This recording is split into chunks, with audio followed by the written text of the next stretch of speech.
La prime d'incitation à la performance PIP s'élargit désormais aux agents de forces de défense, de sécurité et au personnel paramilitaire.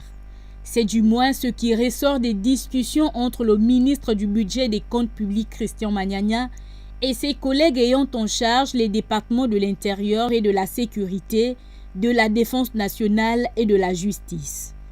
Élargie à l'ensemble des officiers généraux des forces de sécurité et de défense, cette concertation interministérielle a permis à l'ensemble des parties de passer au crible toutes les zones d'ombre autour du non-paiement jusqu'à ce jour de la PIP dans les 3 départements ministériels précités.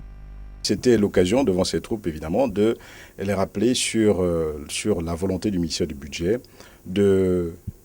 prendre en compte les priorités des services de la défense, des services de la sécurité et donc de notre administration pénitentiaire, des préoccupations que ce soit dans le fonctionnement donc des forces, que ce soit dans les dossiers liés au budget de l'État donc 2014 et à venir 2015, mais également pour ce qui concerne donc la prise en compte effective donc de leurs effectifs dans la prime d'incitation à la performance, qui est la volonté du chef de l'État. Au terme du travail qui a été fait dans un premier temps, s'agissant évidemment de la prise en compte des agents civils de l'État, et comme je rappelais tantôt,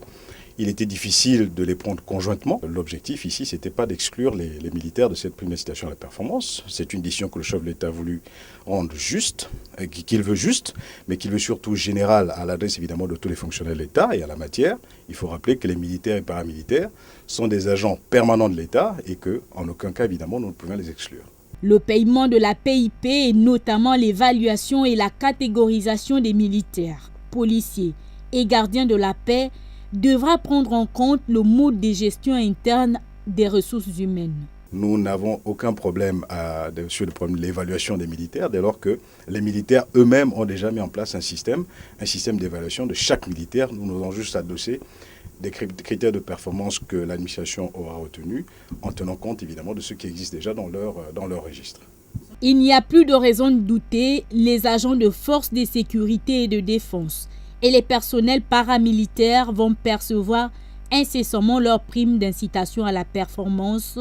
comme voulu par le président de la République. Le temps pour la commission ad hoc chargée du traitement de dossiers de peaufiner les derniers réglages.